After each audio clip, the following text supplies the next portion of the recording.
Las subsidiarias serían el sistema público, por ejemplo, el sistema de seguros sociales, que serían las obras sociales, y el sistema de privado, digamos. No sé si estaría bien el ejemplo. Para mí eso sí, para mí ahí sí va. Vos ahí ya me estableciste una jerarquía y todo lo que contribuye a la Y, institución o al sistema de salud nacional, como lo hablas vos. ¿Estamos? Ahí sí. ajá. Y, o sea, y el otro ejemplo que pusimos es que no sé, también creo que está bien, atención primaria de la salud sería la institución principal y las instituciones subsidiarias sería, por ejemplo, el centro de salud, los puestos sanitarios y los puestos fijos. Está bien, pero tienen que recordar que una institución no es un espacio físico determinado, no es una estructura edilicia, ¿no? O sea, yo te lo acepto a eso por todo el conjunto de Sí, pautas sí, y de normas que están estandarizadas para regular el funcionamiento de esas instituciones, como ser, por ejemplo, el centro de salud y los otros lugares, ¿está? El puesto sanitario. Pero no es una institución, sí, la sí, estructura edilicia, sino el sí, sí, conjunto de pautas que están ahí. No, porque hay un error común, por claro, eso hago la exactamente. aclaración. ¿Mm? Sí, nosotros hacíamos referencia porque, o sea, estructuralmente y jerárquicamente son muy diferentes estos tres instituciones subsidiarias, digamos. Es Exactamente, muy está muy bien. diferente más que hay un centro de salud, que por ejemplo que hay un puesto fijo que es en una zona rural, que precisamente no necesariamente tiene un espacio físico donde atiende a las personas, sino que se puede dar el puesto fijo, tanto en la escuela, en alguna casa de alguna familia que sea conocida de la zona rural. Por eso lo habíamos tomado Sí, como ejemplo. exactamente. O bien los agentes sanitarios trabajan para esa institución, pero no necesariamente tienen que ir a la casa o tiene que ser un espacio físico. ¿Ah? Eso quería aclarar. Pero está bien, para mí me parece bien Ujú. como lo plantearon ustedes, ¿sí? Bueno, muchas gracias, profesora. Esa era nuestra duda. Bueno, y Profe, después hay una chica acá que pregunta si los CAPS, que son los Centros de Atención Primaria de la Salud, son instituciones primarias. Si alguien quiere, si María quiere activar el micrófono y me lo explica, cómo lo planteó ella, yo le digo si sí o si no.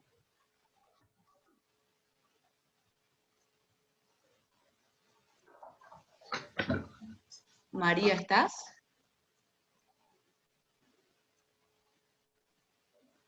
Ah, no puede activar el micrófono. Es que no sé cómo lo planteaste vos, instituciones primarias, ¿a qué te referís y por qué? ¿Cuál sería tu principal? ¿Cuál sería tu subsidiaria? Ahí. Por eso quería que me lo expliques. Si querés, lo seguimos en el chat.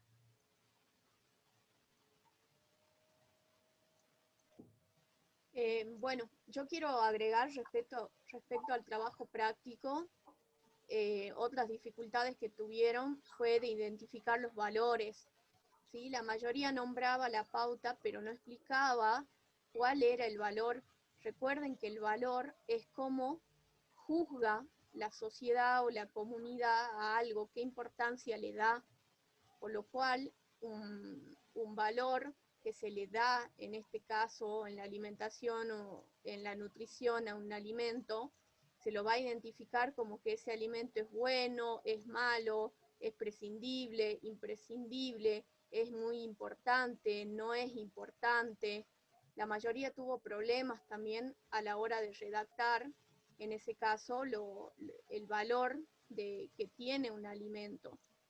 Y otra cuestión está dada por el estatus. La mayoría trabajó que todos los alimentos que tienen un alto costo, que son caros, son los que tienen únicamente alto estatus. Si bien hay una verdad, porque está relacionado con las clases sociales, el estatus, y está relacionado también con lo económico, a veces pueden haber alimentos que tengan un alto estatus sin necesidad de ser caros, ¿sí? Si estamos en una comunidad, por ejemplo, una comunidad del norte, comunidad wichí, estamos hablando ya de una clase social baja, ¿sí? Donde tienen pocos ingresos, pero aún así ellos también tienen alimentos de altos estatus. Por ejemplo, sus tortillas, ¿sí? La base de su alimentación son sus tortillas al rescoldo. Entonces, para ellos es un alimento es muy importante, así también como el maíz. Si bien el maíz no es caro, tiene un alto estatus en esa comunidad, ya que es la base de su alimentación y también está vinculado que es un alimento de la Pachamama, un alimento de los dioses. Entonces, para que les quede claro que no siempre el alimento más caro es el de más alto estatus. Hay que, en sociología y en antropología, siempre tenemos que situarnos en la zona geográfica, en la cultura y en la historia de ese lugar.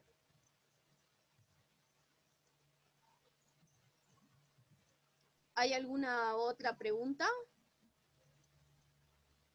Sí, acá hay una pregunta, pero antes quería aclarar también otra cosita con respecto a las categorías. Eso lo vieron en el trabajo práctico que tienen que entregar esta semana, ¿sí? Que era de grupo y de instituciones también. Bueno, las categorías se emplean a los fines de investigación.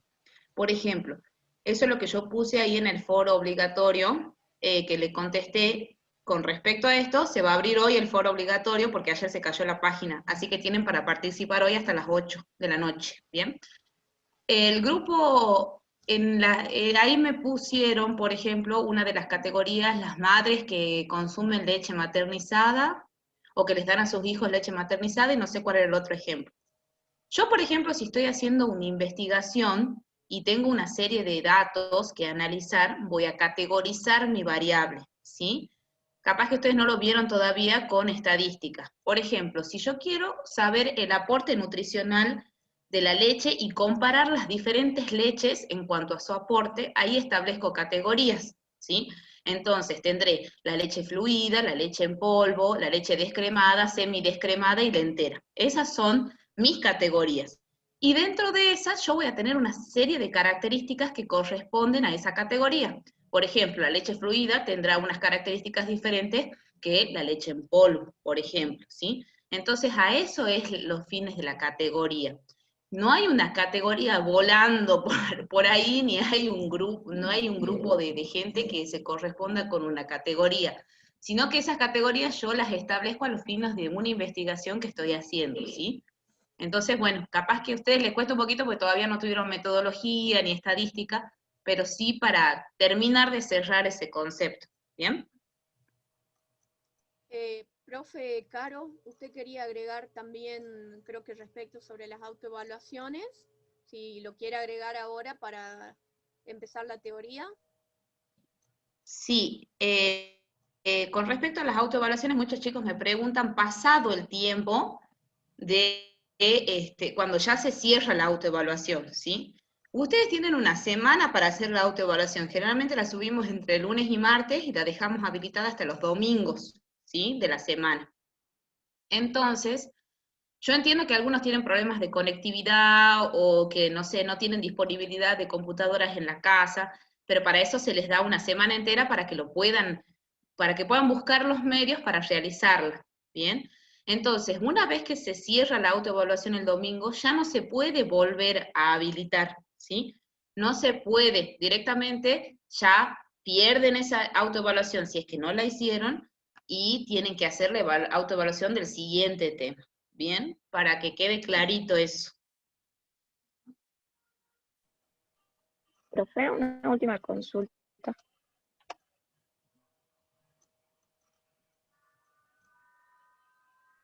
Sí, pregunta María. En el punto 6, donde hay que poner los dos ejemplos de institución, hay que poner sí o sí una institución principal y su subsidiaria. Sí, tienen que poner en el ejemplo porque ustedes tienen que poder identificar cuál es la principal, cuál es la subsidiaria, y además todo lo que se trabaja en el trabajo práctico son preguntas de exámenes de parcial y de examen final. Siempre se pide el concepto, la definición, y luego se pide el ejemplo con todos los conceptos sociológicos aplicados a la alimentación y nutrición. Por eso en el trabajo práctico es una instancia que tienen ustedes para poder elaborar los ejemplos y si hay que corregir, hacerlo nuevamente. Claro, me refería a si tienen que estar relacionadas, una tiene que ser principal y la otra tiene que ser su subsidiaria, o puedo poner dos ejemplos de instituciones subsidiarias que dependen de diferentes. Sí, lo pueden hacer. Pueden ser que dependan o pueden hacer un ejemplo relacionado a otra institución. Lo importante, como le decía la profe Carolina, es que esté fundamentado. Bien, gracias. Profe Mariela, ¿usted quiere agregar algo?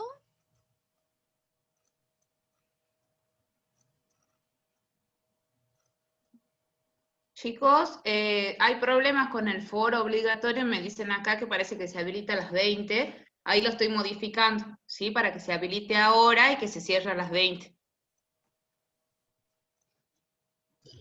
Profe, una pregunta, disculpe. Sí. Quería avisar, yo le avisé a la profe Alejandra que tuvimos inconvenientes con una participante de nuestro grupo, somos el grupo 1 de la comisión de los días jueves. Tuvimos un inconveniente ya que nunca participó en ningún trabajo, y bueno, ya con mi grupo, con los demás, decidimos sacarla porque siempre nos daba la misma excusa y le habíamos tenido consideración por los motivos que nos daba, pero siempre era lo mismo y vemos que otras compañeras están también en otras materias con ella y ella participa y con nosotros no. No sé qué Sí, tenemos, con quién hablamos. sí, Agustina, yo soy tu JTP. Ya las anoté, creo que es Casillas la chica, ¿no? De apellido puede ser. Sí, sí, profe. Sí, sí. Bien. Bueno, ella parece que abandonó porque tampoco sigue las autoevaluaciones, porque yo hago el seguimiento de todos los alumnos de mi comisión. Así que quédate tranquila que ya la anoté. Ustedes sigan haciendo los trabajos prácticos y Bueno, presenten con los integrantes que participan. ¿Bien? bueno, profe, muchísimas gracias. Y otra consulta, no, la verdad que me conecté tarde y no sabía si había leído mi ejemplo. De las instituciones habíamos puesto como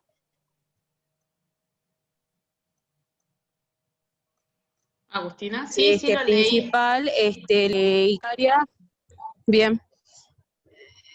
Sí, acá está, Está, creo que vos pusiste, ¿no? sí, es que tengo muy mal internet, profe, se me corta a veces, no sé si me respondió. No, no te respondí, ah, pero bueno, Ah, ahora lo perdón. vemos. No, ahora lo vemos. Vos habías puesto el IMAC como subsidiaria a las obras sociales.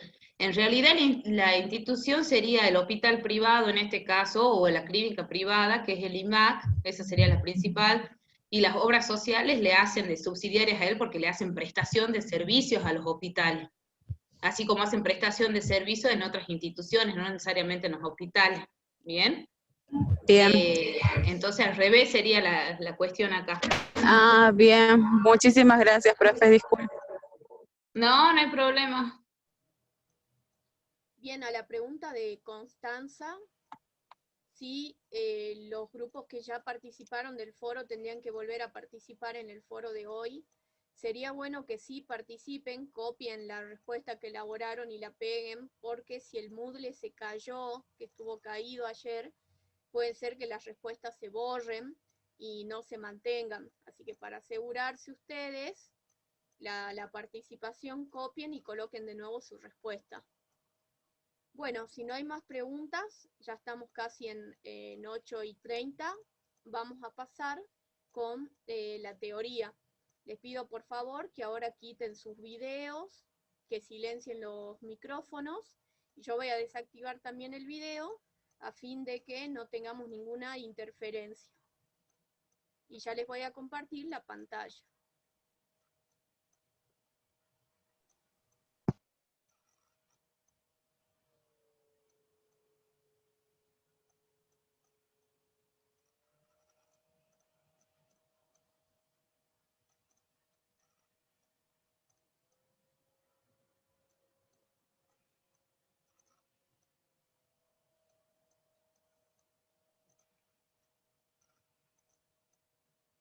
Bien, Caro, avísame por favor si se está compartiendo la pantalla.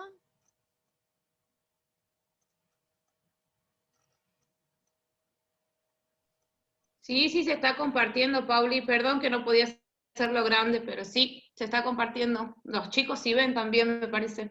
Perfecto. Bueno, hoy vamos a abordar 3 temas. Lo que es sociología de la alimentación, sociología de la salud y sociología del cuerpo. Son unos temas muy lindos, muy bonitos y son específicos del profesional nutricionista.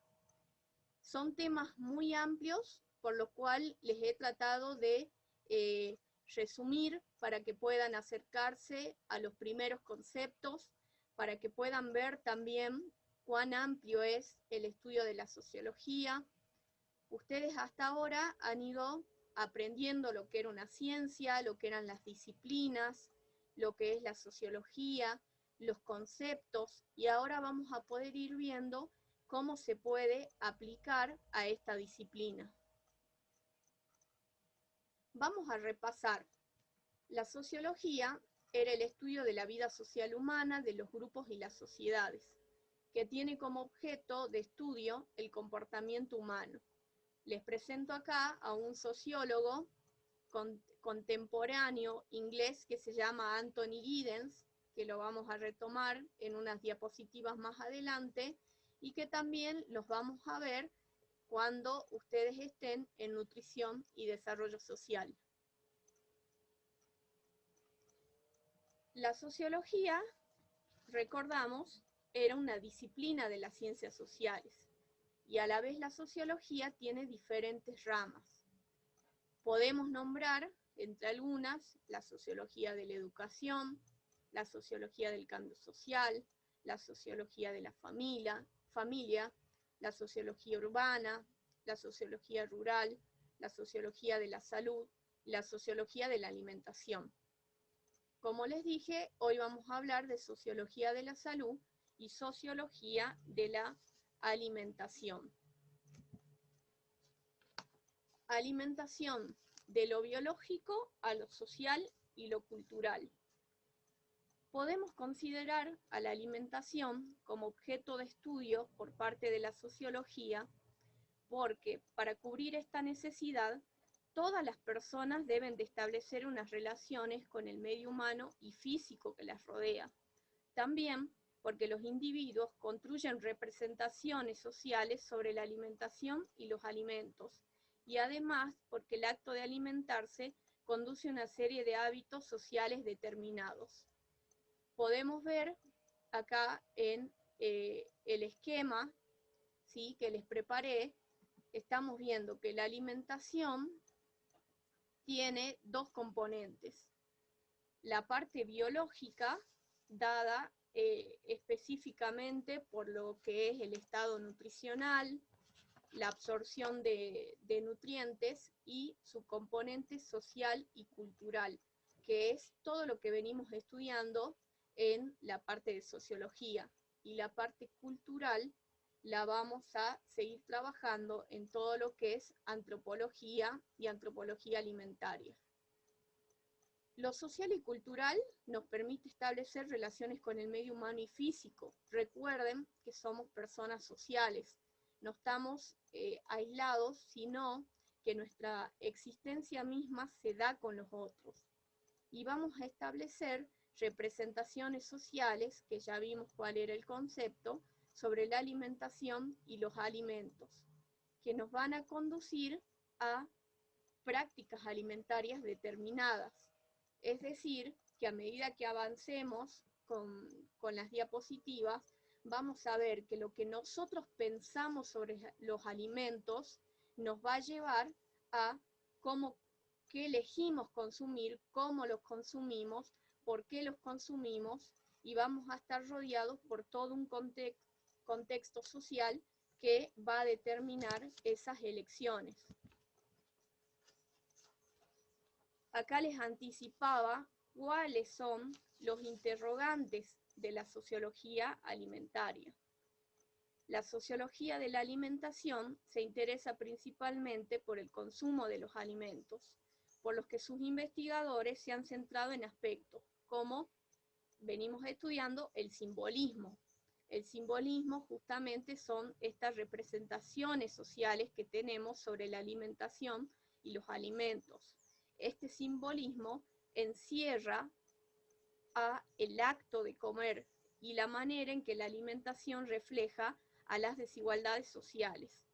Esta especialidad, es decir, la sociología, trata de responder a 3 interrogantes que tenemos. ¿Qué comemos? ¿Por qué lo comemos? ¿Y cómo lo comemos? Me gustaría que se queden con estas 3 preguntas y cuando terminemos esta primera parte, conversemos un poquito sobre estos 3 interrogantes. Vamos a ver la historia y la evolución muy resumidamente de cómo llegamos a la sociología de la alimentación. Nos vamos a situar en los años 80. Les voy a hablar en un contexto a nivel mundial, ya que por supuesto que cada país también tiene su historia y evolución. Pero a nivel mundial, en los años 80 hay una eclosión de la agricultura. ¿Qué significa esto? Hay un gran aumento del crecimiento y de la producción. Se le llamó también la revolución verde, ¿sí? Verde en el aspecto de que se aumenta mucho la producción, sobre todo la producción de cereales, de cultivos, y hay un incremento también en la economía.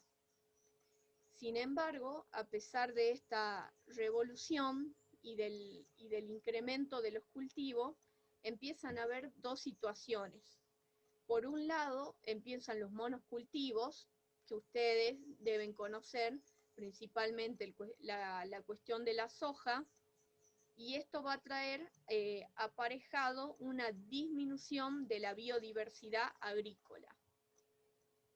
Cuando me refiero a que hay una diversidad de perspectivas o enfoques teóricos, en un principio la sociología de la alimentación solo se enfocó desde el estudio de la sociología rural y desde la sociología económica, y se estudiaba como un sistema agro, es decir, un sistema rural.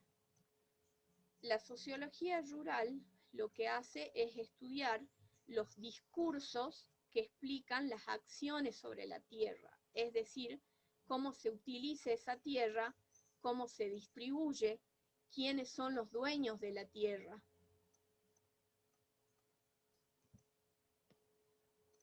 Si avanzamos 10 años más adelante, hablamos de los años 90, ¿sí? Empieza a cambiar el paradigma.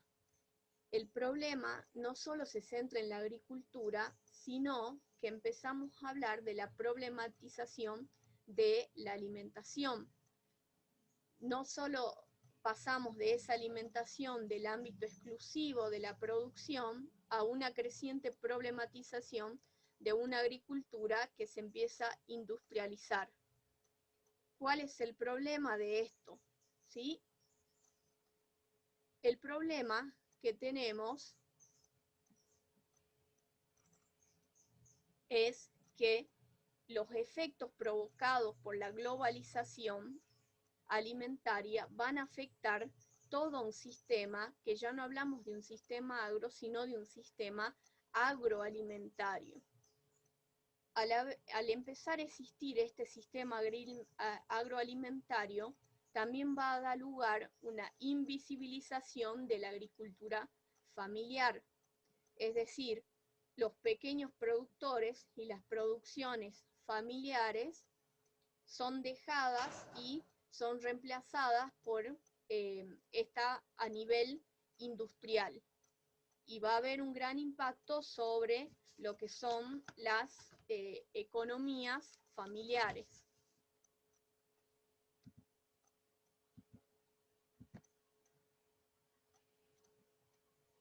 Me esperan un segundo, por favor, que quedó tildado.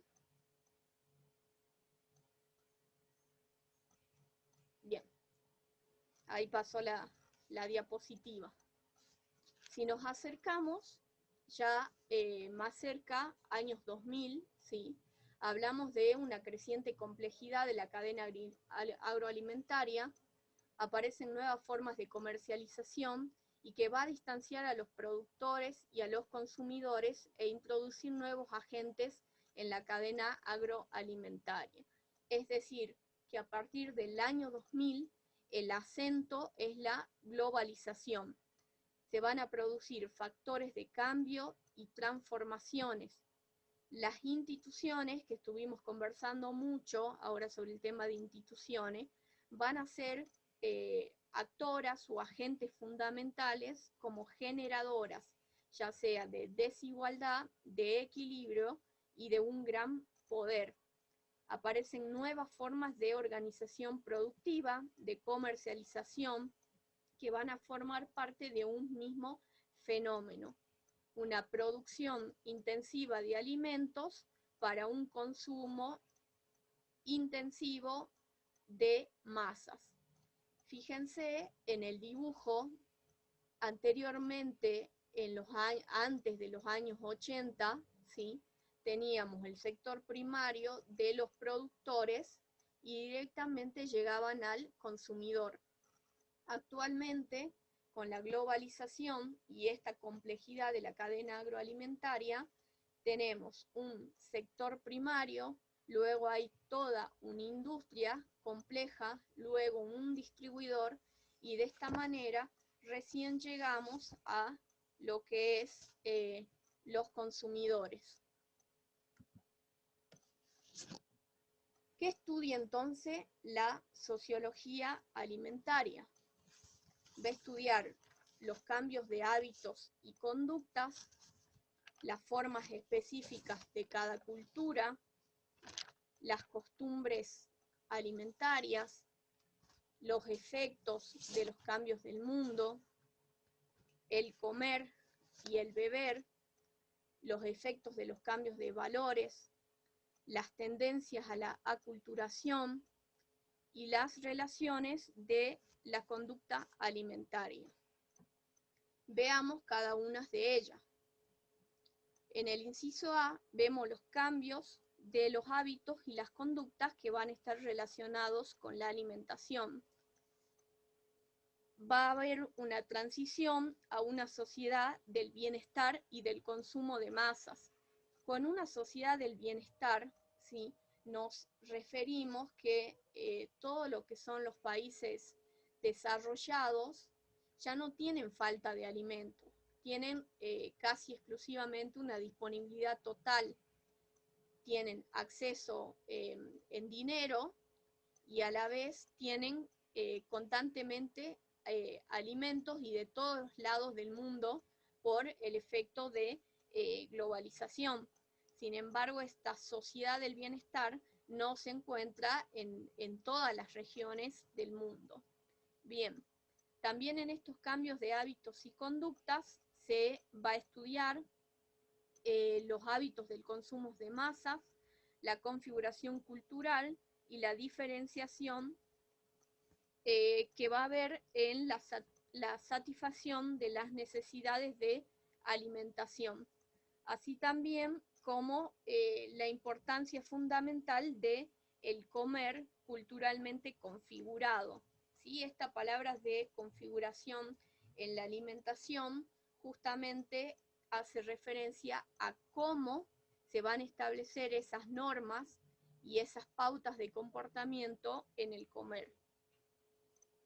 En el inciso B tenemos las formas específicas de cada cultura y de cada época, ¿sí?, siempre situada en región, en geografía, de las conductas alimentarias y la difusión de los tabúes sobre la alimentación. Los tabúes nos referimos a aquello que se considera que es prohibido. Ustedes dieron algunos ejemplos como la alimentación y el consumo de carne vacuno en lo que es la India, ¿sí? Eso es un tabú alimentario, ya que no se puede consumir la misma por motivos religiosos. Las costumbres alimentarias de distintas regiones, las clases sociales, las minorías, las subculturas, los estilos de vida y sus relaciones con las distintas enfermedades y con la esperanza de vida. Hoy en día, a través de los distintos estudios de salud, alimentación, estudios epidemiológicos que aprenderán más adelante, se sabe que existen relaciones entre el consumo de diferentes alimentos y su efecto en la salud y en la esperanza de vida. La esperanza de vida es cuántos años se espera que una persona pueda vivir. En la Argentina estamos hablando actualmente de unos 72, 74 años aproximadamente.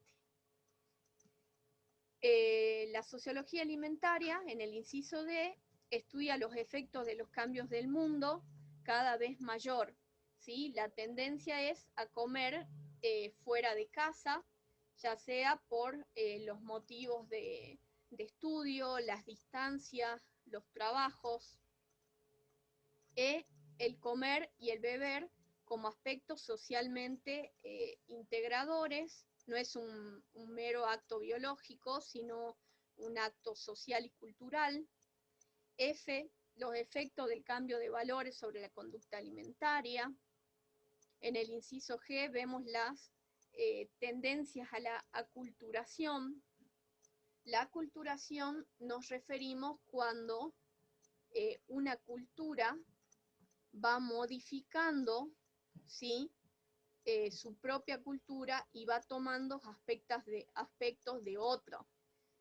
A veces cuando vemos este término se habla de una pérdida, por la palabra A es como sin.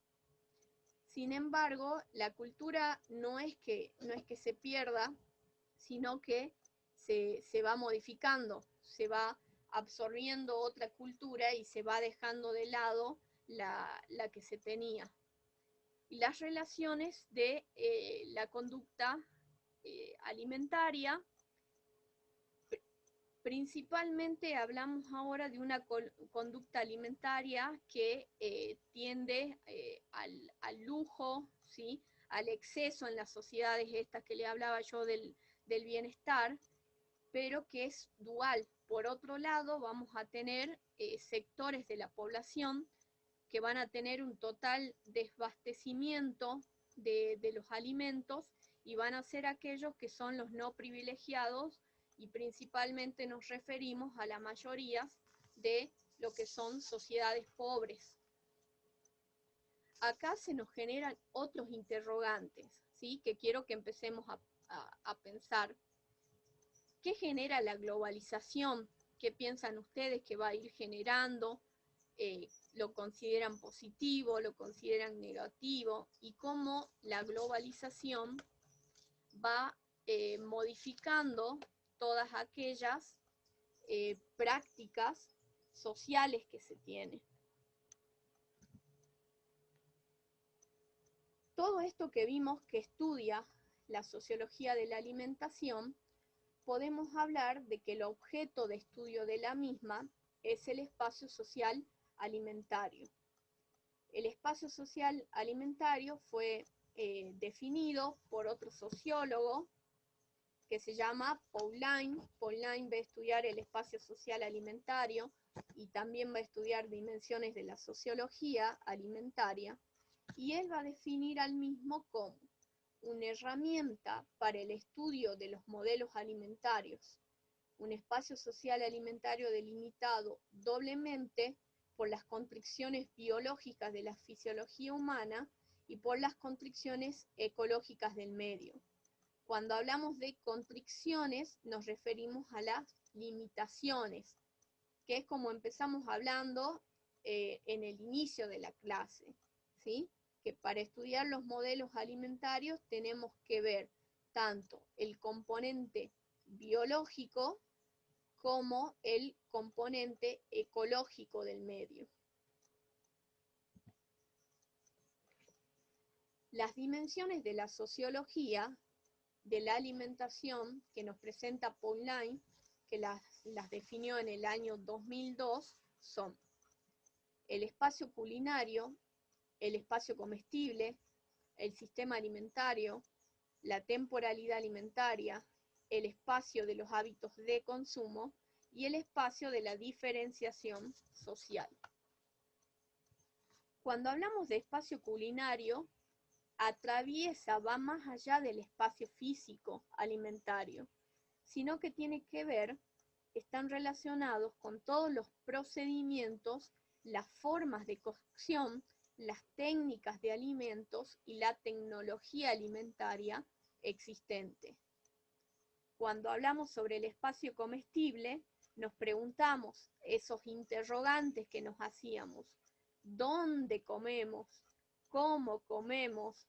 ¿Cómo se configura ese espacio? ¿Qué normas existen? Cuando hablamos del sistema alimentario, nos referimos a lo que veíamos anteriormente como el sistema agroalimentario, desde el productor, la industria, los distribuidores y hasta que llega a los consumidores. La temporalidad alimentaria, dada justamente con cada una de las temporadas, de los años de estación y la capacidad de producción que existe en cada una de las mismas. El espacio de los hábitos de consumo.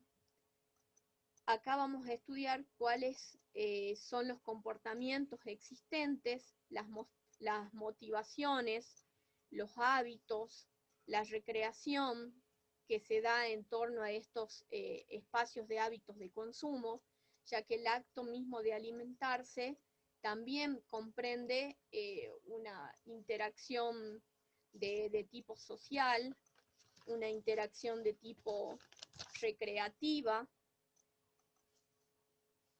y tenemos el espacio de la diferenciación social.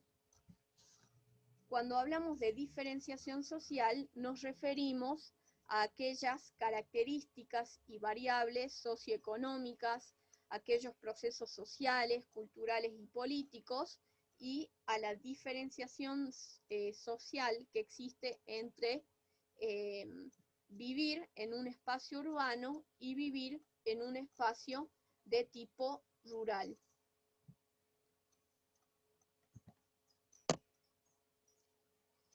Bien, ahora vamos a ver cuáles son las tendencias de cambio alimentario en la sociedad moderna y cuáles son los condicionantes sociales relacionados al mismo.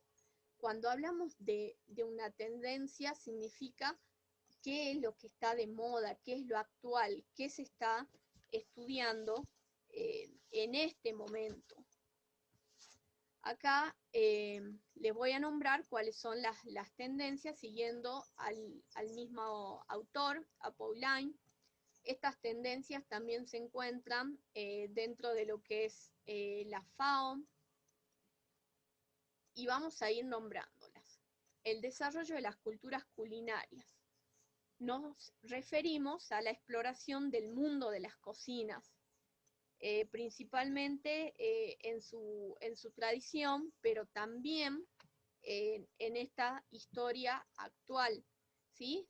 Se refiere también a lo que yo le hablaba anteriormente de el espacio comestible, las cocinas, cómo se cocina, con qué se cocina, los utensilios que se utilizan, todo lo que tiene que ver con las culturas culinarias.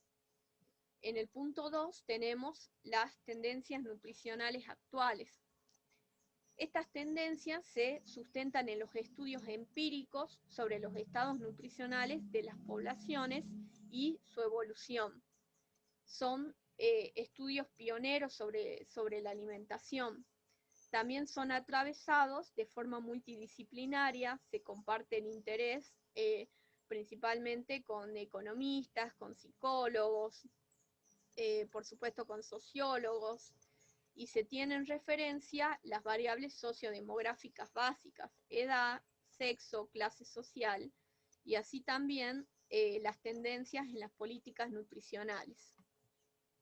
En el punto número 3 tenemos las creencias y prácticas sobre la comida y la salud. Se trata de otro subcampo que se trabaja mucho desde lo que es la antropología social y cultural y de lo que es la sociología alimentaria, relacionando todos los aspectos de alimentación y salud. En el punto número 4 tenemos lo que es la carencia y la saciedad. Es un tema que ha sido un tema de estudios clásicos, ¿sí? Abarca tanto el pasado como las sociedades también opulentas. Cuando hablamos de sociedades opulentas son sociedades históricas y viejas donde se consideraba que los cuerpos, ¿sí?, que comían mucho, actualmente nosotros los denominaríamos como cuerpos obesos, anteriormente no tenían esa concepción, sino que eran cuerpos opulentos, eran los cuerpos saludables. Y así también en lo que es la carencia, se estudian las formas de privación alimentaria, como las más pobres y desnutridos. A partir de ahí es una forma de estudiar la desigualdad social y las relaciones también con la alimentación. Y en este subcampo también se estudian las prácticas como por ejemplo tanto de ayuno como de banquetes vinculados a los estilos de vida, las orientaciones religiosas o las orientaciones también de tipo filosóficas. La otra tendencia es la tecnología alimentaria y su impacto fundamental en el estudio de los sistemas alimentarios modernos y sus transformaciones, los efectos sobre la alimentación de la industrialización de la agricultura, la producción artesana o industrial de los alimentos, los cambios en la distribución, en la preparación y consumo de los alimentos. Se estudia también el desarrollo de la tecnología alimentaria y las implicaciones para el consumo. Después, cuando tengan preguntas de tecnología alimentaria o quienes más adelante, cuando lleguen al 5º año, quieran trabajar estos temas, ahí está la profe Caro, ya está a 1 o 2 meses de ser doctora en tecnología de los alimentos, así que tenemos la experta en el área y la van a poder consultar. Gracias, Pauli. Seguro se va a llenar de muchas tesis. Bien, después tenemos lo que son 2 espacios. Por un lado el espacio público de la comida y por otro lado el espacio privado de la comida. Cuando hablamos del espacio público de la comida, nos referimos a las cocinas profesionales y a la comida fuera del hogar, tanto desde el punto de vista del desarrollo de la gastronomía profesional como el de la restauración alternativa o complementaria de la comida del hogar. Aquí también vamos a estudiar otros espacios de la alimentación institucional, es decir, la alimentación en colegios, en hospitales, en cárceles, en cuarteles, en centros de trabajo, en conventos, ¿sí? Aquella alimentación que se da dentro de espacios fuera del hogar. El espacio privado de la comida, ¿sí?, se refiere a justamente la comida y la economía doméstica. Es un espacio dentro del hogar. Acá se estudia la democratización, la división de los roles y la tarea en la preparación de los alimentos, la división de trabajo, las relaciones de la alimentación dentro de la familia. Hace rato me salteé, ¿sí?, lo que era el impacto de las culturas dominantes. Esta tendencia va a estudiar las tradiciones culinarias, ya sean los productos y comidas, y cómo se alteran por las nuevas culturas, las culturas hegemónicas y dominantes, y cómo se han ido modificando a partir de los imperios coloniales y sus herencias. Nosotros sabemos que en nuestro caso hemos sido colonizados por los españoles y esto ha producido un impacto en nuestra forma de alimentarnos y de preparar los alimentos. Acá me estaría faltando, ¿sí? También en el cuadrito, para que ustedes lo agreguen, los desórdenes en la comida. Esta es otra tendencia. Les repito de nuevo, los desórdenes en la comida, ¿sí? Donde se van a estudiar los modelos de consumo de las sociedades, ¿sí? Opulentas, nos referimos más a una cultura en la obesidad, pero también a los trastornos alimentarios actuales, como son la bulimia, la anorexia, y también se van a estudiar vinculados con el género, porque estos desórdenes están vinculados con el género, si bien está relacionado principalmente con el sexo femenino, se ha ido incrementando también en lo que es en el sexo masculino. Bueno, al ver cuáles han sido las tendencias, a la actualidad estamos hablando de la modernidad alimentaria.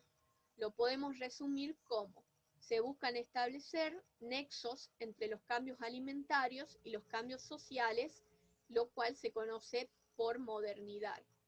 Nos hacemos nuevamente otros interrogantes.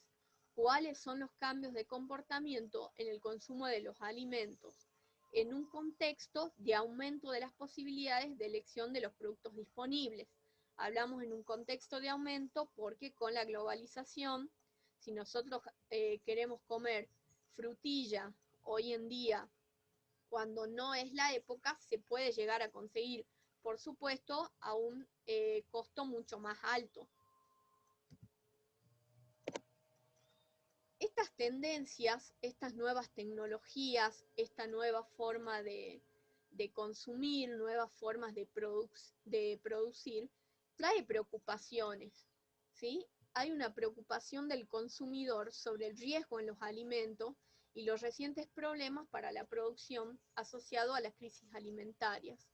Se pone de manifiesto la necesidad de comprender los procesos sociales a lo largo de todo el sistema alimentario para aprender su funcionamiento. Ya vamos a retomar el tema de esta palabra tan importante que es riesgo y riesgo alimentario. Les quiero mostrar acá otro concepto importante que, si bien ya viene de los años 80, quiero hablarles de lo que es resumidamente la seguridad alimentaria y cómo también fue transicionando hacia lo que es el estudio de la sociología de la alimentación. Podemos definir a la seguridad alimentaria como el acceso físico y económico de suficiente alimento, seguro y nutritivo, de todas las personas en todo momento, para satisfacer necesidades alimenticias y preferencias, con el objeto de llevar una vida activa y sana. Esta definición es de la FAO, que es la Organización de las Naciones Unidas para la Agricultura y la Alimentación. Abajo ven unos cuadritos, ¿sí?, que dice seguridad alimentaria igual a consumo y aprovechamiento biológico, disponibilidad y acceso a los alimentos, inocuidad y calidad de los alimentos. Estos son los componentes de la seguridad alimentaria. Yo se los voy a explicar muy brevemente porque la seguridad alimentaria es un tema muy amplio y que se ve desde distintos enfoques. Los van a estudiar en nutrición y desarrollo social, lo van a estudiar en epidemiología nutricional, lo van a ver en salud pública, por lo cual, a medida que hagan la carrera, ustedes van a ir complementando lo que son estos conceptos. Cuando hablamos de consumo y aprovechamiento biológico, hablamos de cómo el organismo de cada persona puede aprovechar ese alimento a nivel nutricional. Si tenemos patologías, si tenemos mala absorción de nutrientes o tenemos una desnutrición, por más que consumamos en cantidad, y calidad ese alimento, no se va a aprovechar biológicamente de la misma manera. La disponibilidad significa que el alimento esté en la zona geográfica. Yo voy al súper, voy al barrio, al mercado, y encuentro ese alimento y todos los alimentos que quiero consumir. El acceso a los alimentos es tanto un acceso de tipo físico, es decir, que el alimento pueda llegar, que estén las rutas disponibles. Esto no pasa en regiones de nuestra provincia, como por ejemplo en Santa Victoria, cuando hay inundaciones. Deben haber visto el año pasado en los diarios que se tiraron los alimentos a través de un helicóptero, porque esos lugares se vuelven inaccesibles en épocas del año.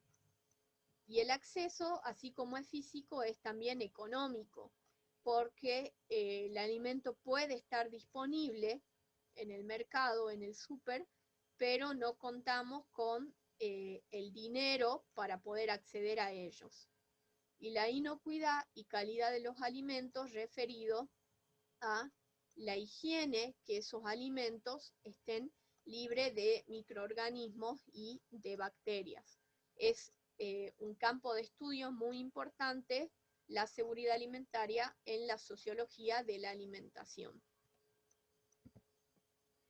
Retomamos este concepto fundamental de riesgo, ¿sí? Si la seguridad alimentaria era poder cumplir con cada uno de esos componentes, si no se está cumpliendo alguno de esos componentes, estamos en inseguridad alimentaria. Y cuando hay inseguridad alimentaria, nos sentimos y estamos en un riesgo, un doble riesgo.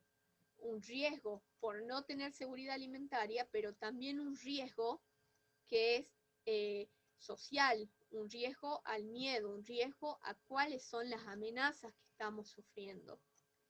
A esto les presento otro sociólogo, un sociólogo alemán, ¿sí? También contemporáneo, falleció hace poco en el 2015, que se llama Ulrich Beck, ¿sí? Ulrich Beck lo que planteaba es una teoría que se llamó la sociedad del riesgo. Él plantea que la globalización y las nuevas tecnologías y la nueva modernidad produce una serie de cambios que no habían sido advertidos. Entonces, él se pregunta cuáles son las amenazas del siglo XX y del siglo XXI, principalmente referido a las nuevas tecnologías y a los nuevos alimentos. En este riesgo nos podemos preguntar en el área de la alimentación y nutricional que desconocemos los procesos de producción. ¿Sí? Hoy en día se habla mucho de, tenemos acá los pollos, las gallinas, todos encerrados, sin espacio, defecan uno al lado del otro, el uso de las hormonas. Tenemos una naranja, que no sabemos si es una naranja o un kiwi, y todo esto nos produce desconfianza y nos sentimos que estamos en riesgo. Estas nuevas tecnologías las podemos definir como todo proceso aplicado a la conservación, modificación, fortalecimiento, enriquecimiento y complementación nutricional de alimentos. Aparecen técnicas como la nanotecnología, los pulsos eléctricos y otros. Cuando yo les preguntaba qué efecto traía la globalización, qué efecto traía la tecnología, ¿sí? Tenemos que preguntarnos estos cambios que no han sido advertidos, ¿no? Por un lado nos sentimos en riesgo, pero por otro lado la tecnología puede traer beneficios, como por ejemplo tenemos las fórmulas, ¿sí? Las fórmulas para aquellos niños y niñas que necesitan subir de peso, que tienen una patología determinada y se tienen que alimentar de una forma especial. Tenemos muchos alimentos fortificados. Entonces nos empezamos a preguntar sobre estos efectos y sobre los riesgos. Bien, entonces, para ir cerrando este tema, ¿qué contribuciones hace la sociología de la alimentación? Esto es totalmente específico de nosotros y ustedes como futuros profesionales de la nutrición. Permiten aportar al diseño de las políticas alimentarias y nutricionales, pensar en que se deben desarrollar alimentos seguros e inocuos, ¿sí? Y así como Ulrich Beck, el sociólogo, nos hablaba a pensar en los riesgos, Anthony Giddens, que se los presenté en la primera diapositiva, él habla de una teoría de reflexividad, así, en 2 líneas, resumidamente dice que nosotros, ¿sí?, tenemos que reflexionar sobre estos riesgos y pensar qué es lo mejor para cada uno de nosotros, ¿sí? A partir de los conocimientos que tenemos, vamos a tener que reflexionar. Esto le debe pasar mucho a ustedes hoy en día que están empezando a estudiar las ciencias de la nutrición, pero también nos pasa mucho a nosotros como profesionales nutricionistas. Hace unos 10, 20 años uno estudiaba la carrera, ¿sí? Y estaba todo como más estructurado, no habían como otras opciones. Hoy en día, por un lado, escuchamos que la leche hace bien, fortalece, ayuda, aporta calcio, y por otro lado hay otros informes que nos dicen que no, que produce muchas alergias alimentarias, que al revés, que descalcifica. Por otro lado nos dicen no, hay profesionales nutricionistas que recomiendan una dieta cetogénica, libre de carbohidratos y que eso es lo saludable, y por otro lado hay otros profesionales que dicen que no, que se debe seguir una alimentación variada con todos los grupos de alimentos. Por otro lado tenemos informes que nos dicen que los alimentos desarrollados por la tecnología son totalmente seguros, y otros nos dicen que no, porque no conocemos los conservantes ni los pesticidas. Si ustedes se ponen a pensar, estamos constantemente pensando en riesgos y en reflexionar para tomar las mejores decisiones para cuando ustedes tengan sus pacientes, para trabajar con los grupos, para trabajar con las comunidades, para trabajar con la sociedad. Hoy en día las ciencias de la nutrición es muy amplio, hay muchos campos y áreas para trabajar, pero a la misma vez tenemos una gran demanda y una gran responsabilidad para reflexionar sobre cada uno de estos aspectos y estas tendencias. Entonces, toda esta inseguridad, estos riesgos, esta reflexión nos va a dar lugar a categorías en qué consumimos y en qué rechazamos, y por qué consumimos y por qué rechazamos cada uno de estos alimentos. Bueno, voy a cerrar esta primera parte de la clase, ¿sí?, antes de pasar a sociología de la salud y del cuerpo, con otra frase de Anthony Giddens que nos va a llamar a reflexionar. Dice: en la actualidad, los individuos tratan de expresarse a través de opciones libres de consumo, guiados por el estilo de vida que sugieren los anunciantes. Así, el proyecto del yo se traduce en la posesión de los bienes deseados y en estilos de vida configurados artificialmente.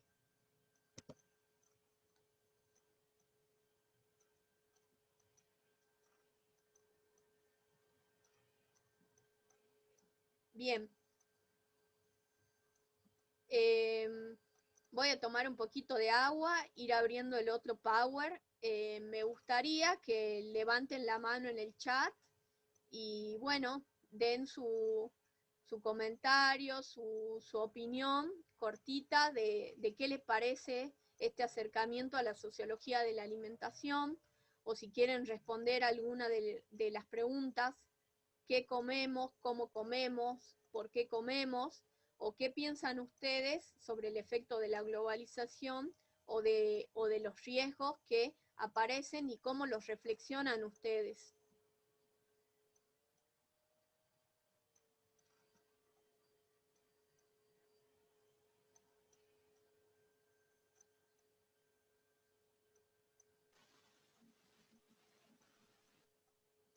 Profesora, Sí, me sí, permito, sigan tranquilos. ¿me permite? Bueno, es un tema muy amplio, vi que es muy grande su manifestación o el campo de intervención que tiene la disciplina o específicamente el concepto de sociología alimentaria, pero veo que básicamente está todo enfocado, por lo menos así lo interpreté, en la forma de educación que tiene una persona, una sociedad, por los diferentes cambios que éste emite, también sobre sus conductas o hábitos. Dentro de lo que hacía mención a los diferentes efectos, tomando a Pauline, y creo que también citó a, bueno, no me acuerdo del último autor, todos hacen mención a este aspecto, si se puede decir, cambiante que tiene una diferente estructuración social, que es los conceptos que ustedes venían abordando en las clases anteriores. Yo quería poner un punto de connotación que me ha pasado, que me ha tocado, no sé si estará muy relacionado al tema, pero trato de vincularlo, que es como a veces el profesional de las ciencias de la nutrición o cualquier otro profesional cualificado en intervención, por ejemplo, de una patología, manifiesta a través de su tratamiento un cambio para la mejora de esa patología, pero muchas veces ese cambio va a estar irrigado por la percepción y propiocepción que tiene el sujeto consigo mismo. Entonces, ahí yo trataba de relacionar todos los conceptos que ustedes mencionaban para decir que la conducta alimentaria se modifica cuando llegamos a concretar a que el hábito netamente se modifique, a que el sujeto interprete interprete para sí mismo, me sale la palabra, esa mejora social o esa mejora de la calidad alimentaria. Bueno, ese es un concepto que hasta ahora voy teniendo, lo trato de relacionar con experiencias propias y todavía creo que me falta mucho más para abordar. Bueno, gracias Pedro por tu comentario, sí, es importante la experiencia también cotidiana, así como es importante el conocimiento científico, es muy importante la experiencia cotidiana e ir aprendiendo sobre esas experiencias, ¿sí? Por ahí lo que te quiero marcar es que la educación alimentaria es muy importante, es fundamental, pero la educación está inserta dentro de muchos otros cambios y otros factores sociales y culturales. No solo con la educación se logran cambios, sino porque esa persona, uno puede informar, pero esa persona justamente tiene sus propias representaciones que han sido adquiridas a través de cada uno de los agentes socializantes y es muy difícil modificar las creencias y las representaciones porque vienen justamente de agentes socializantes muy importantes como la familia, la escuela, la religión, y ustedes van a ir viendo cuando avancen en la carrera, en tercer año, cómo se desarrollan programas específicos alimentarios y de nutrición que son algo mucho más grande que la educación. La educación va a estar presente, pero se tiene que abordar toda la esfera, tanto de la salud, de la educación, como de lo social. Bien, a mí me pasó un Bueno, caso puntual. gracias Pedro por tu comentario. Sí, justamente quería comentarle un caso puntual, en una intervención con, por ejemplo, debe ser para ustedes un caso particular eso. Quizás antes la intervención que se tenía era más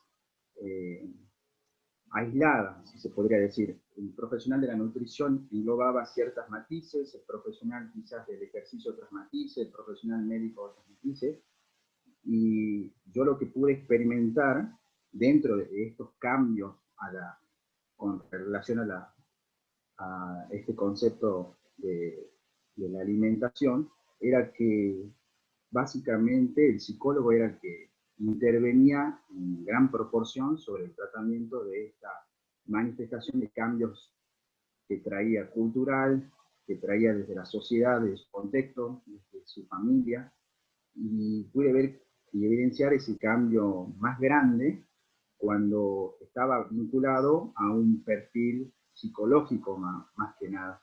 Y hoy entiendo un poco más a dónde enfoca la sociología nutricional al entendimiento global de esa persona, desde su psiquis hasta la forma de comer.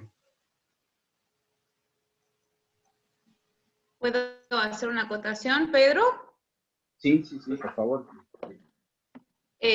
No, está bueno lo que vos planteás, ¿viste? Obviamente que hay un proceso subjetivo del individuo de internalizar ciertas pautas, ¿no? Y eso ya lo vieron ustedes en sociología, pero no hay que olvidar que también hay una sociedad donde está inserta esa persona, ¿sí? Y esa sociedad avanza, crece, y en ese crecimiento también arrastra al sujeto, ¿sí? No solamente está todo lo que pueda adquirir el sujeto y resignificarlo, sino también, por ejemplo, cuando hablamos de los cambios alimentarios, las transiciones alimentarias, hoy en día tenemos una sociedad industrializada donde se consumen, la mayoría de los productos son ultraprocesados, la mayoría de la alimentación por lo menos. En las ciudades son de consumo de ultraprocesados y también, por ejemplo, hasta ya llegó a comunidades como los Wichi, ¿sí? Y otras comunidades indígenas que se encuentran en el norte, que consumen alimentos ultraprocesados y que no son parte o que no eran parte de su cultura y sin embargo están siendo ahora, ¿sí? Entonces hay cambios sociales que arrastran al individuo por más de que lo internalice o no. Y después el individuo se acomoda o se acomoda a esos cambios y modifica su accionar, ¿no? Por ejemplo, hoy en día ya la población wichi ya no es recolectora como antes, porque justamente ya se le lleva los bolsones, ¿sí? Se le da los bolsones de fideos, de polenta, y esos son alimentos ultraprocesados que ellos no tenían el hábito, y hoy en día hay una transición también en cuanto a la epidemiología de esa población. No solamente se ven niños desnutridos, sino también se ven niños con exceso de peso, ¿no? Por este consumo y esta tendencia diferente de alimentación que ellos no tenían adoptada antes, ¿sí? Entonces hay cambios sociales que hacen que las personas también se acomoden y vean qué resignifican y qué toman de eso y qué no, ¿sí? Por ejemplo, a mí me pasaba en el contexto de pandemia más allá de la alimentación, que yo hoy en día veo una película y digo, no sé, una película de los años 60, por ejemplo, y digo, ¿por qué no están usando barbijo? O sea, ¿por qué en las películas no usan barbijo? Y en realidad es porque en este contexto que vivimos al principio ni lo pensábamos, pero hoy en día tantos cambios sociales producen una imagen exterior que el individuo lo internaliza. Por ejemplo, en este caso yo internalicé todos estos cambios de que ya no puedes salir a la calle sin barbijo, entonces ya no puedo ver ni una película sin que las personas tengan barbijo, ¿sí? Y así pasa con un montón de cuestiones alimentarias, ¿no? O sea, las cuestiones alimentarias son el reflejo del avance o el crecimiento de la sociedad. Después se puede discutir si es bueno, malo, propicio o no, ¿no? Entonces, para hacer esa acotación, que no solamente es el individuo, sino también hay un contexto social que se modifica. Gracias, profesora, muy claro. Bueno, ¿alguien más quiere levantar la mano, hacer alguna pregunta o aportar?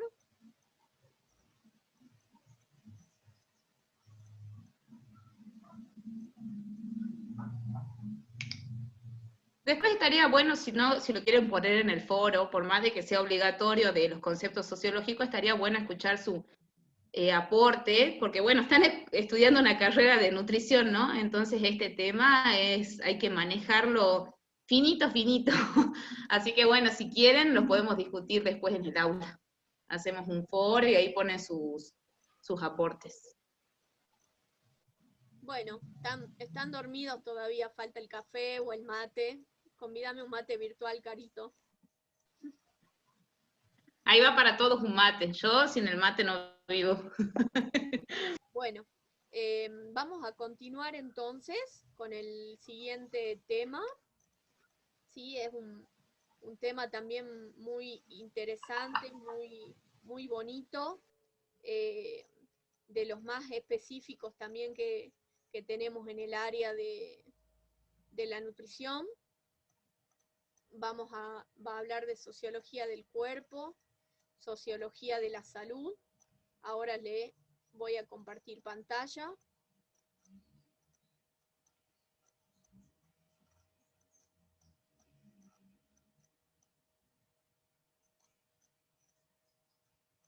Bien, entonces vamos a ver sociología del cuerpo y sociología de la salud. Vamos a ver que la sociología del cuerpo investiga de qué manera el estado físico se ve afectado por las influencias sociales. Cuando hablamos de estado físico, hablamos de aquellas cualidades y capacidades motrices de las personas. Nos podemos referir, por ejemplo, a la fuerza, velocidad, a la coordinación. Son formas físicamente distinguibles. En las imágenes podemos ver diferentes estados físicos, manifestados también, en este caso, por dos esculturas, según las sociedades, cómo consideraban en ese momento al cuerpo. ¿Qué son entonces las influencias sociales? Son acciones que orientan o reorientan el actuar del individuo en un determinado entorno, lo que devienen socializar, es decir, que están determinados por los agentes socializantes. Y la constitución física son esos conjuntos de caracteres morfológicos, fisiológicos y psíquicos de un individuo, los cuales conforman su personalidad. El área cognitiva o intelectual, la afectiva o psicológica, la psicomotora o de motricidad. Va a aparecer un concepto fundamental al que vamos a llamar corporeidad.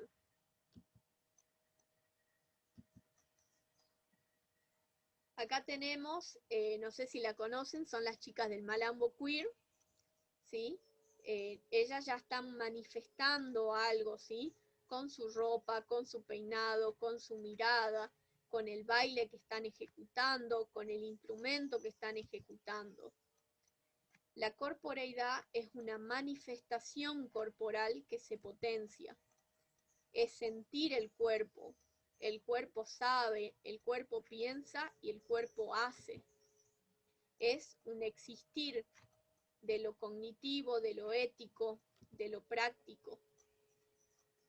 Cuando entendemos nuestra corporeidad, ¿sí? Es apropiarse del tiempo y el espacio que le acontece. La corporeidad es un nuevo paradigma como formador de la identidad humana. La existencia humana es corporal y percibimos el mundo desde y por nuestro cuerpo. Fíjense acá, les presento, por si no lo conocen, ¿sí?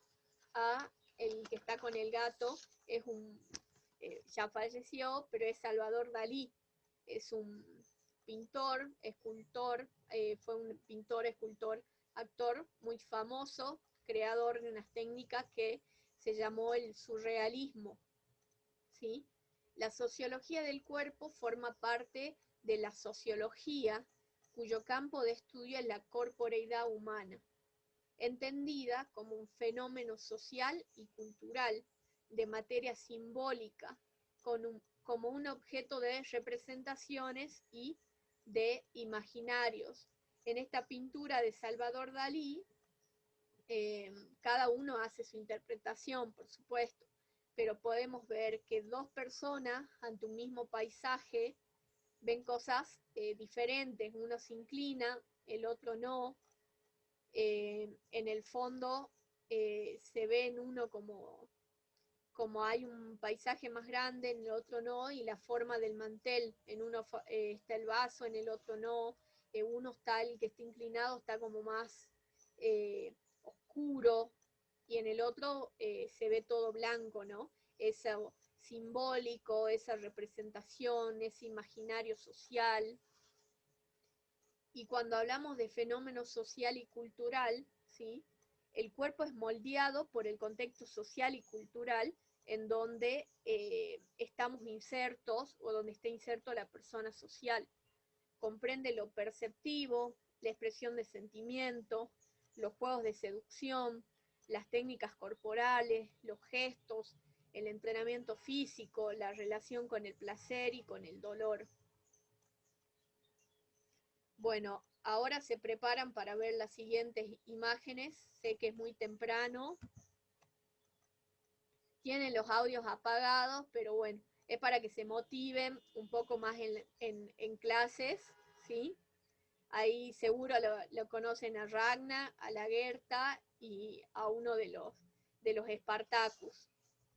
Y al otro señor, al filósofo, se lo presento yo, ¿sí? Este es un filósofo que se llama Epicuro de Samo, vivió en el año 341 a.C. y él fundó lo que se llama la escuela hedonista, ¿sí? El cuerpo como arte, lo bueno, lo bello, el conseguir un cuerpo perfecto, mental, lo moral y lo físico. Lo que decía Epicuro es que el hedonismo y el ser humano estaba hecho para el goce y el placer del cuerpo y del alma. Esta era una mirada, una concepción biologicista que se basaba fundamentalmente en el cuerpo, donde el cuerpo es un instrumento útil, eficiente y productivo. Vamos a ver si lo que es la hegemonía. La hegemonía es un concepto más nuevo, se asemeja un poco al hedonismo, ¿sí? Pero es un término nuevo. Cuando hablamos de hegemonía, hablamos de la supremacía de uno sobre otro, de un estado sobre el otro, de un cuerpo sobre otro cuerpo. La hegemonía ideológica define el cuerpo como un simple objeto físico, sometido a las leyes naturales, cognoscible como cualquier elemento biológico que se puede controlar, sobre quien se predica y condiciona, un sistema social que le dicta cómo debe ser, ¿sí? ¿Quién dicta qué es lo hegemónico? Sí, lo hegemónico va a estar dado por aquellas culturas dominantes. Actualmente, lo occidental, lo hegemónico es el hombre blanco, rubio, de ojos claros, la mujer de esa misma contextura y ese estado físico, la cultura al cuerpo, y van a ser influenciados por los intereses sociales y políticos. Se limitan los valores, las capacidades, la potencialidad cultural. Hay una estructura de una conducta deseada y esperada. Esto va a producir que se descarte la construcción de un cuerpo crítico y pensante. Acá quiero hacerles una aclaración. Hegemonía no es igual a decir que tenemos subculturas como el fitness, ¿sí? Si bien hay un hilo muy finito, ¿sí? Uno puede tener una subcultura fitness y entrenar su cuerpo y tener un cuerpo moldeado, y está perfecto, está bien, es una decisión, una elección personal. Se va a volver hegemónico cuando yo tengo ese cuerpo y me creo mejor que la otra persona, ¿sí? Le digo a la otra persona, no, vos no vas a alcanzar ese puesto de trabajo por tu cuerpo, ¿sí? Ahí ya pasamos a la hegemonía. ¿Por qué? Porque nos estamos creyendo mejores, la supremacía, ¿sí? Entonces, para que haya una diferenciación entre una cosa y lo otro. Acá les voy a mostrar algunas imágenes, ¿sí? Para pensar, para reflexionar, ¿sí? Veíamos los cuerpos hegemónicos hace rato, ¿sí? Aquellos de la supremacía, aquellas que solo importaba lo físico, sin importar la cultura, sin importar lo crítico, lo pensante, la construcción integral, holística, ¿sí? Porque existen otros cuerpos, hay diversidad, hay pluralidad de pensamientos, entonces vemos, y los otros cuerpos, acá tenemos distintas imágenes de varones. Tenemos un concepto también que se llama la imagen corporal, ¿sí? La imagen corporal es la manera cómo nos vemos y cómo nos imaginamos a nosotros mismos. Nuestra imagen corporal puede ser positiva o negativa, cuando todo el tiempo todas las personas luchamos contra nuestra imagen corporal.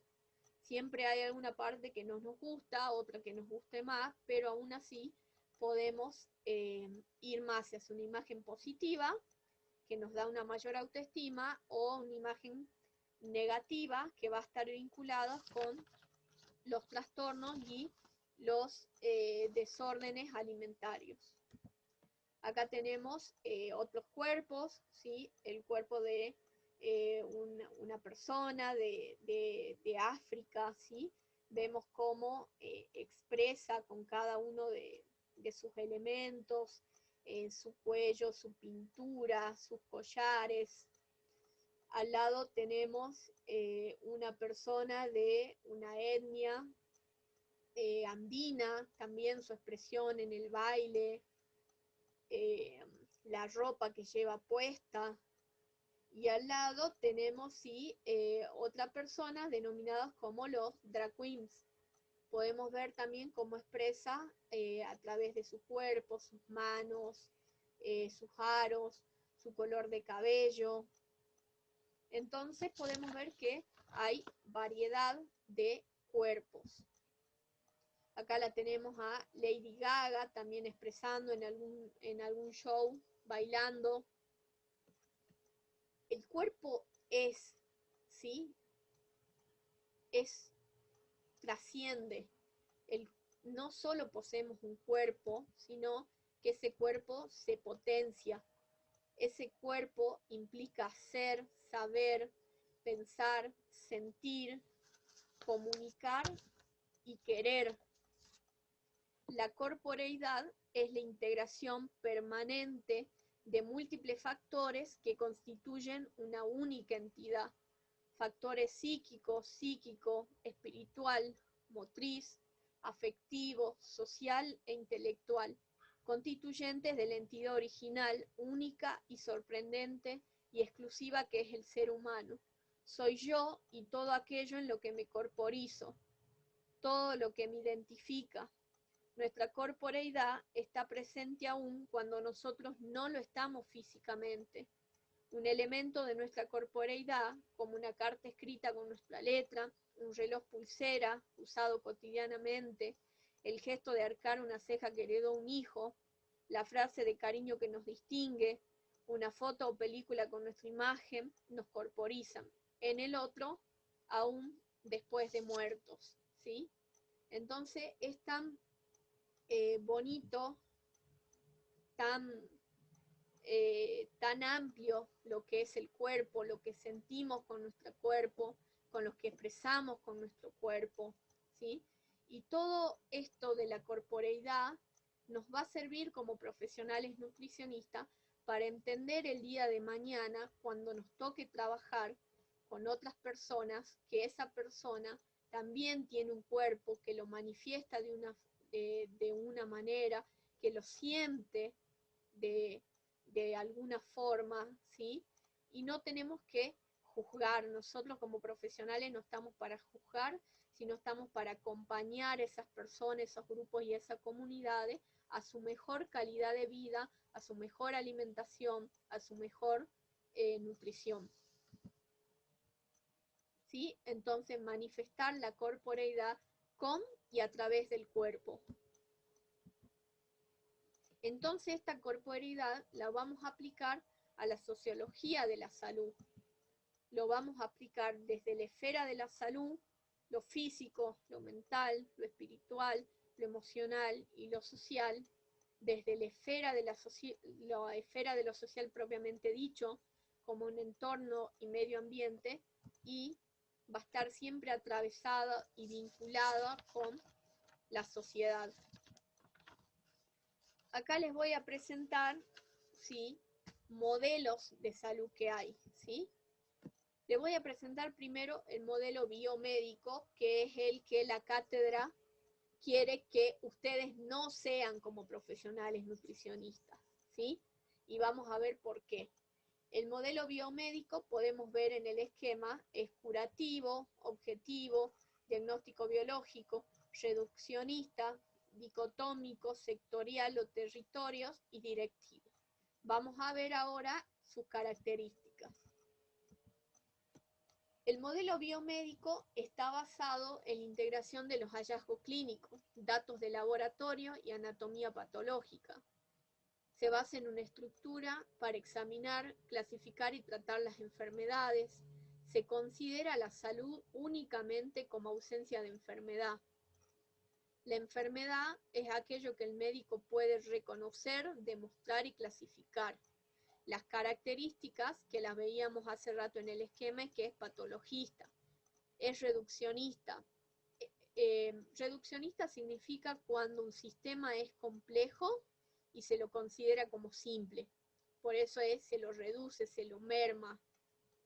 Es curativo, no tiene en cuenta la prevención y la promoción, sino que la única búsqueda es la curación. Se divide, ¿sí? Solo pensamos en la mente por un lado, el cuerpo por otro. Hay barreras disciplinarias donde el profesional de salud no trabaja de forma multidisciplinaria. El tratamiento es externo al paciente, pero lo que se le puede reconocer a este modelo es que ha traído grandes avances en el conocimiento y desarrollo tecnológicos vinculados a la industria de la salud. ¿Cuáles son las críticas al modelo biomédico? ¿Sí? Una efectividad sobrevalorada, prescinde de la opinión y experiencia de los pacientes, hay una superioridad del profesional sobre el paciente y no permite que el paciente se empodere.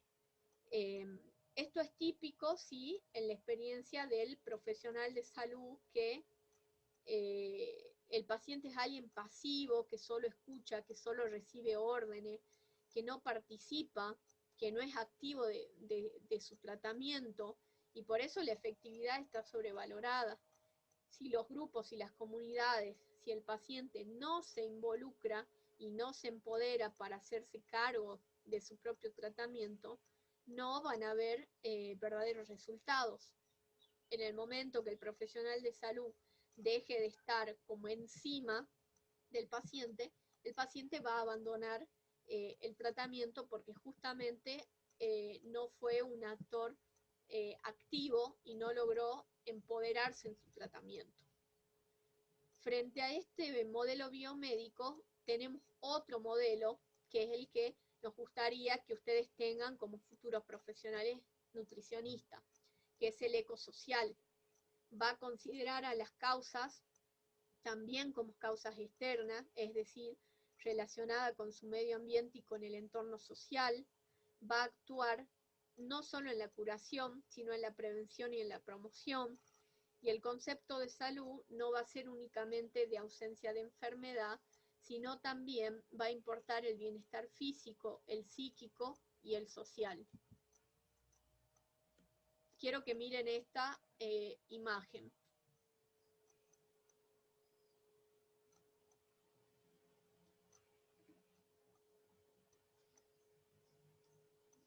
Esta imagen es de nuestro norte salteño, ¿sí? Le puse los cuerpos de la desnutrición y un enfoque desde el modelo biomédico. Fíjense, este niño tiene una desnutrición severa, ¿sí? Si hay un enfoque solo desde el modelo biomédico, ¿qué pasa? Este niño es derivado al hospital, al materno infantil.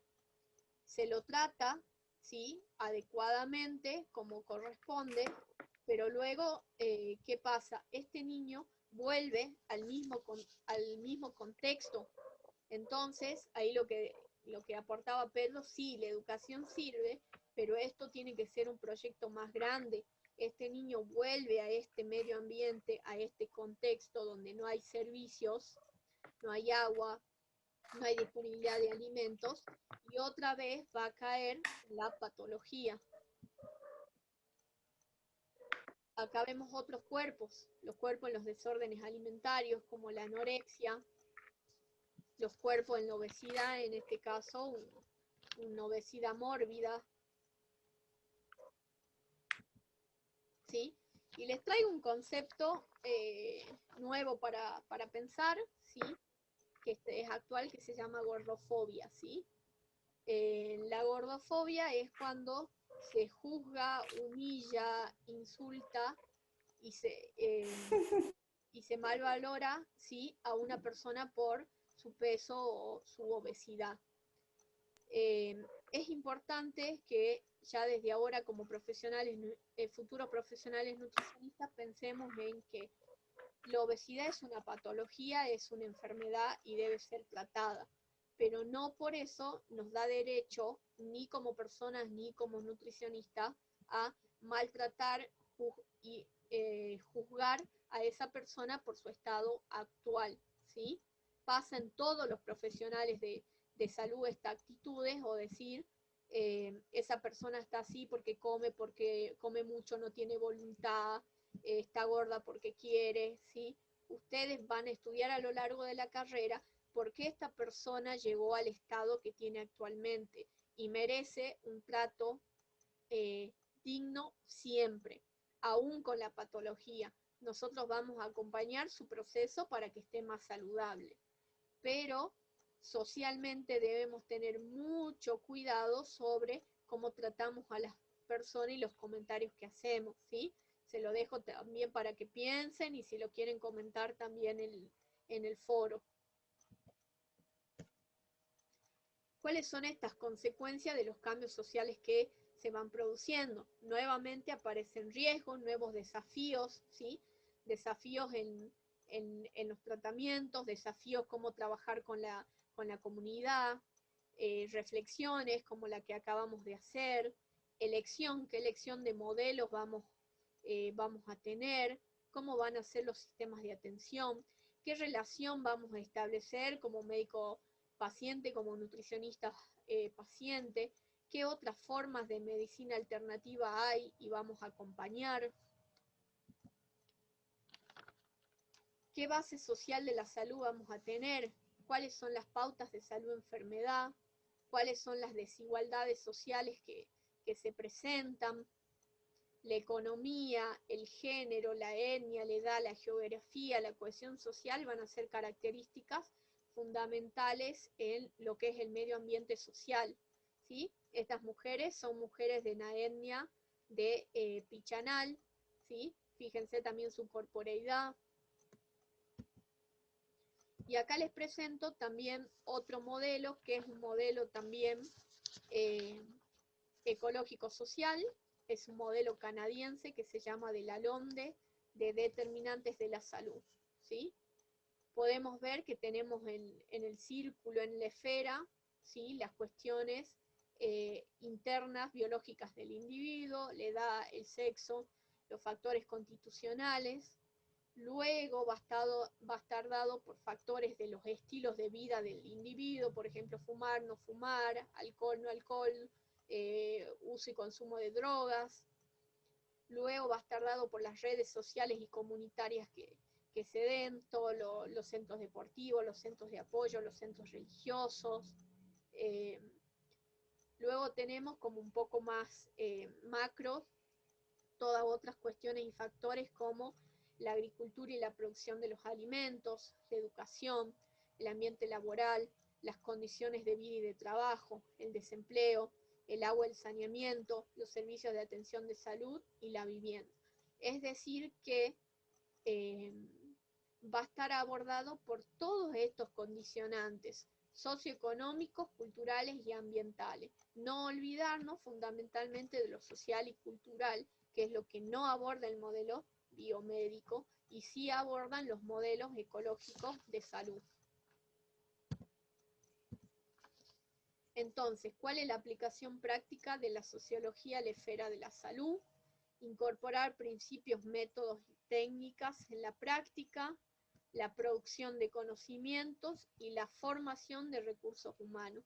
Fundamental que ustedes sean los nuevos profesionales nutricionistas con una formación integral, humana, social y cultural, más toda la formación que van a tener en el área específica que le van a ir dando las otras asignaturas.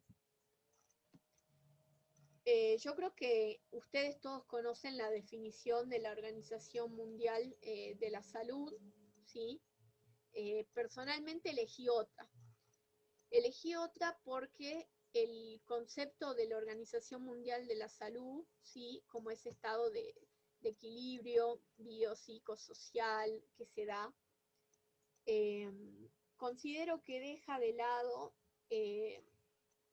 cuando habla de la ausencia total de enfermedad, ¿sí? Hay situaciones en las personas que hay patologías, y son patologías crónicas que van a estar siempre acompañando a esa persona, pero no por eso esa persona va a estar enferma, ¿sí?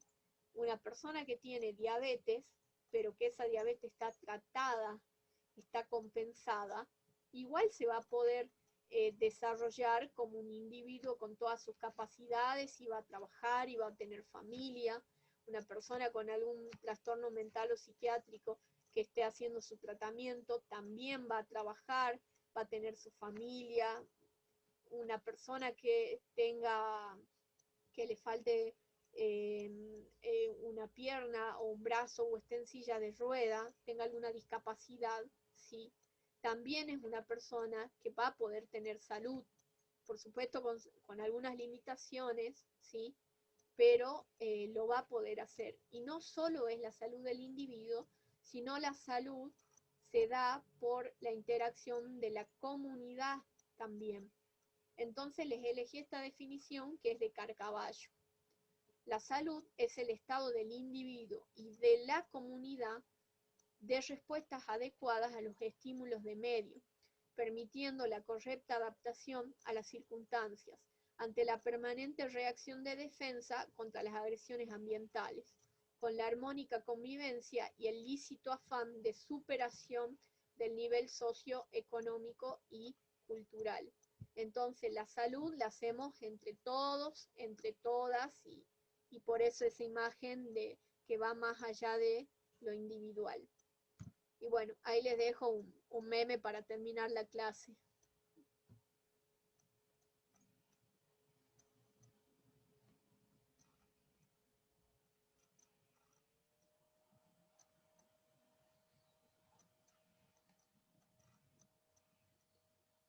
Bueno, espero que se haya entendido.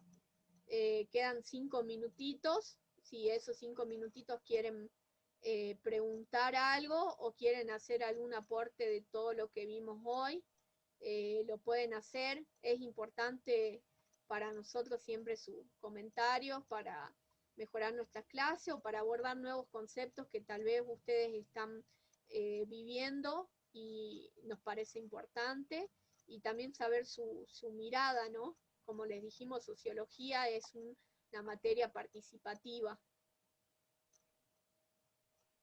Aquí Mauricio Cardoso hizo una acotación. Ajá. Antes de leerla, me gustaría decirte, Pau, que estuvo muy linda la teoría, muy aplicable a las nutricionistas y a los chicos que están estudiando también, así que les va a servir mucho en su ejercicio profesional como futuros nutricionistas. Y con respecto al comentario de Mauricio, no sé si querés levantar la mano, Mauricio, y hablar, activar tu micrófono, o querés que lo lea yo.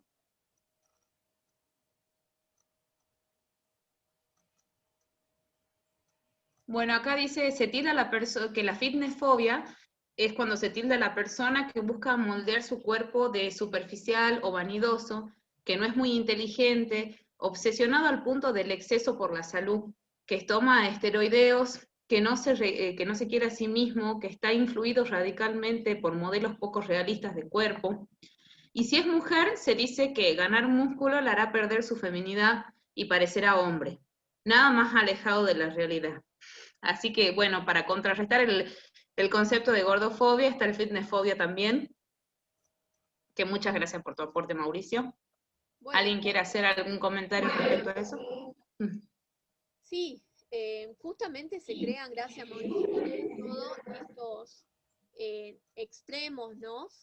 De entender que una persona también que hace fitness no tuviera un pensamiento crítico o no podría ser también una persona intelectual. Todo lo que lleva fobia es un extremo de el rechazo y perfectamente la persona, sea masculina o femenina, puede tener un cuerpo fitness y moldeado y también tener pensamientos críticos, culturales o arte, ¿sí? Es justamente, se arman como categorías de por tener determinado físico, estado físico, no puede hacer una u otra cosa. Y en el caso de el lado de la femineidad, es, bueno, es un tema muy amplio, ¿no? Que se está hablando ahora del género, de qué es una mujer, cómo debe actuar una mujer, qué características físicas se deben tener para ser una mujer. Está muy bueno, eso también podría entrar dentro del foro de lo que es la corporeidad.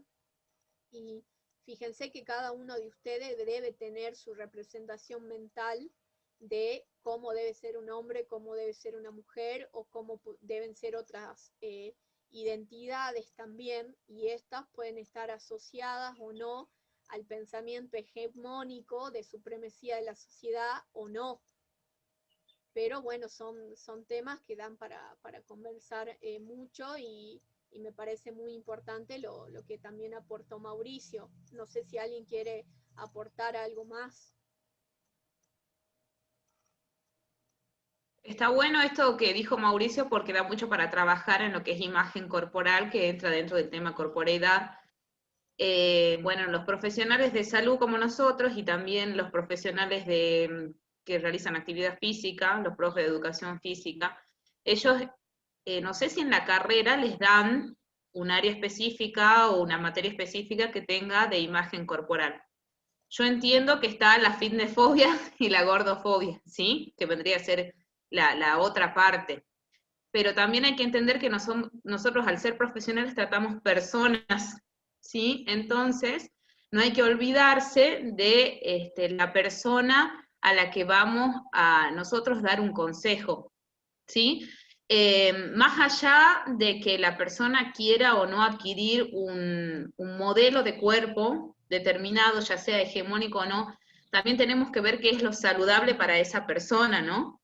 Y el concepto también de saludable para unos no es lo mismo que saludable para otros. Entonces, es bastante amplio y hay que discutirlo, porque quizás por recetarle una cierta actividad física o un cierto tratamiento y por hacerlo de esa manera con todos, perjudicamos la salud de la persona a la que estamos tratando.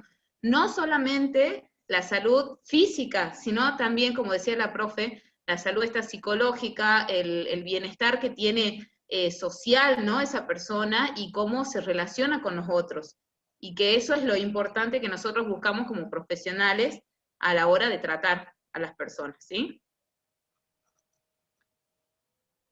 Aquí Sofía pregunta si puede aportar algo sobre la vigorexia, Bueno, yo creo que Pau, ella que es especialista en deporte y es muy buena en esa área, puede contar un poquito.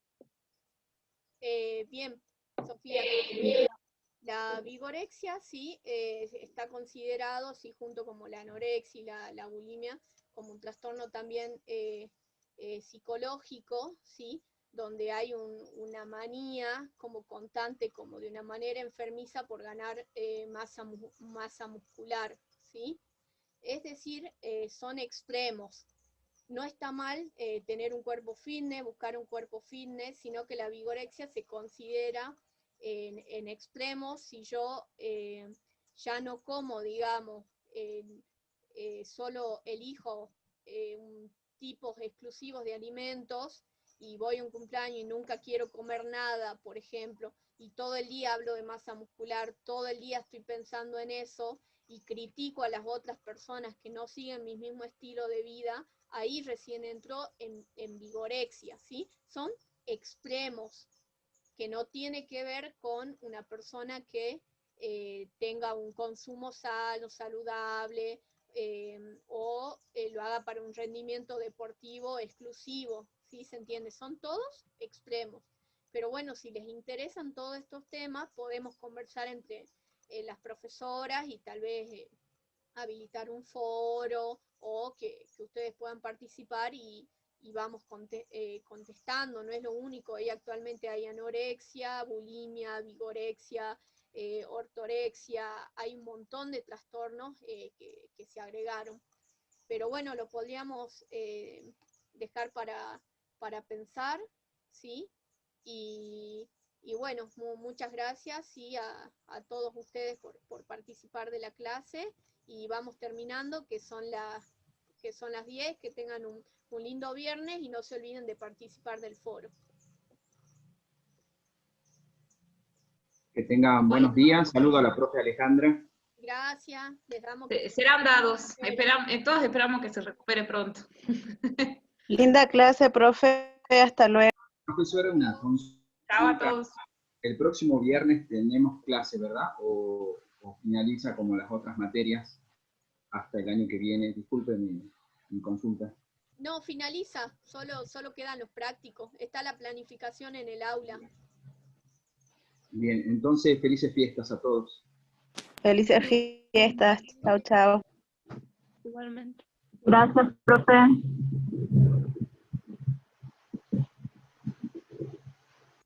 Chao chicos, felices fiestas.